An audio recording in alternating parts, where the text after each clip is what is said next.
That's why he could say, no man take my life. I have power to lay it down, I can pick it up.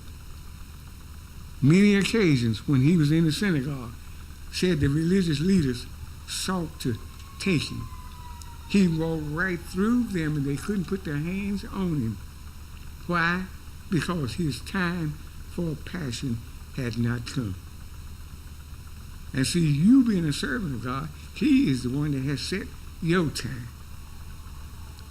And until that day he decides your assignment is finished, we need to be working on the assignment, not working on worrying about how long I'm going to be here, how long I'm going to be able to handle what I'm going through. That's thinking too much about self again. Okay? So, when Matthew wrote it, he said Jesus was in much agony the night before his crucifixion. He went into the garden. He took 3 of his disciples with him a little ways into the garden. And at a point, he left them and went off by himself. While he was by himself is when he prayed the prayer, Father, if it be thy will, let this cup pass. Nevertheless, not my will, but thy will be done. That was the human part of him, saying, let this cup pass. But the spirit part counteracted the natural by saying, nevertheless, not my will, but thy will be done. And see, we have to come to a point in our dedication and or devotion and service to God to where we are willing to let the spirit supersede the wishes and the desires of the physical. And when Jesus sees that in us, he's going to know we are going to perfection to where we can become that mature saint that he wants us to be. We're not so worried about what's going to happen to this or how it's going to terminate. We are more concerned about pleasing God while we're here in it. And that's what's going to bring that joy when the trouble does start to come into us.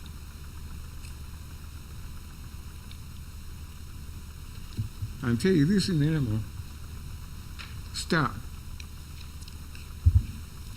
When I was going through my ordeal this summer, I don't know what brought it on. I couldn't tell you now if my life depended on it. I had not been sick, had had no medicine, wasn't taking any medicine.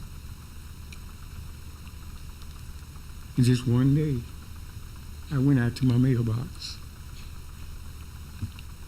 And I took my mail out the box, started back toward the house. Before I could get halfway down my walk, I couldn't hardly stand up. I get emotional when I think about this. Not because I'm sad, but because I thank God for having blessed me to get past it.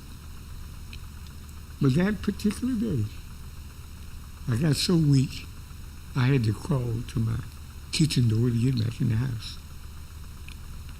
And I got in the house, I sat down at the kitchen table in a chair. And I started wondering, what in the world's going on? Because like I said, I had had no sign, no symptom letting me know that this was on the way. But as I sat there, I tried to get up. I got weaker.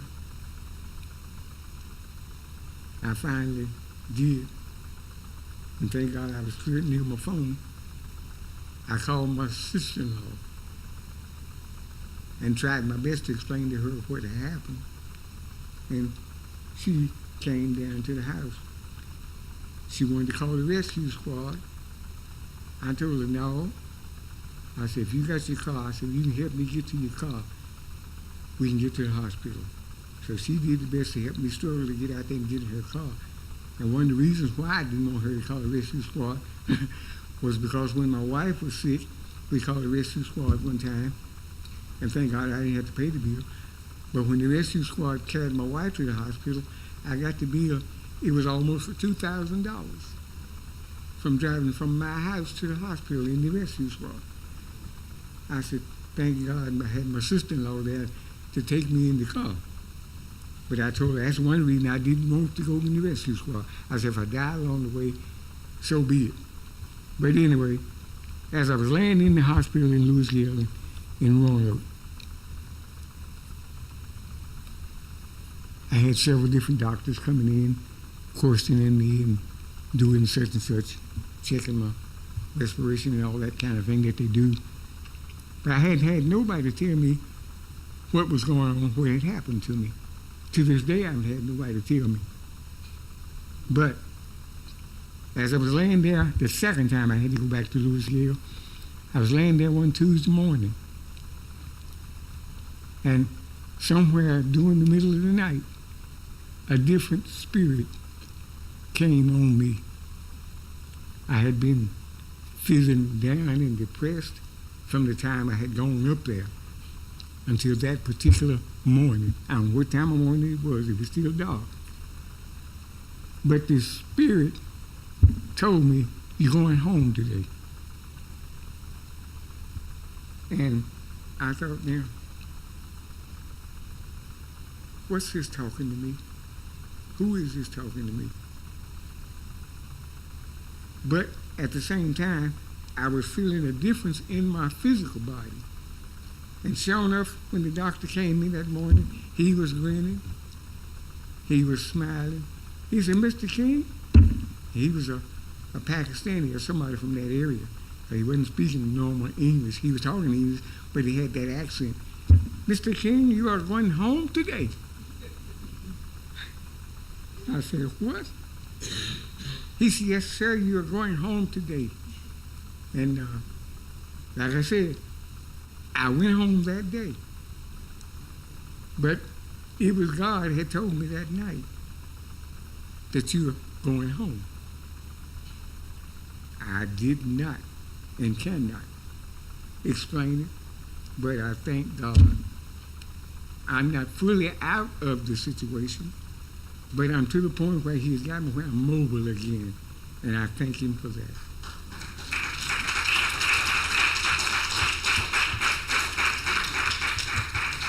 I may not ever get back to being the Richard that I used to be. I know Brother Boo came over and asked me the first Sunday I was here.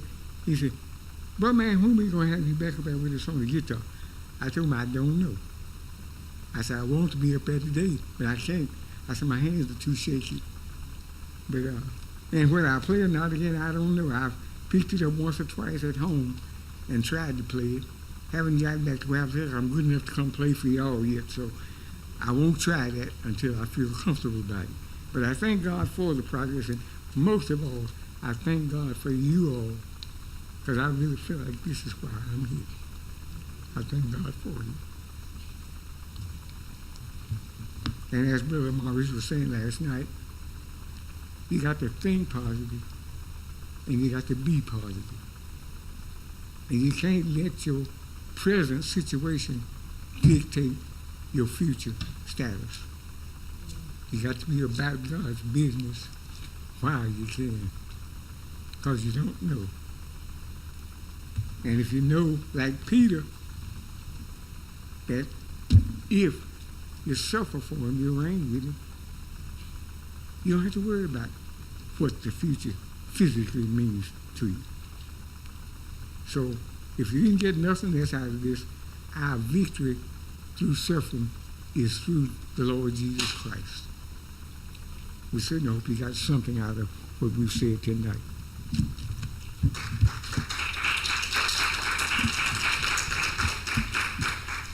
If we can get two brothers to come get our offering for us. Sister Mason, do you have any announcements?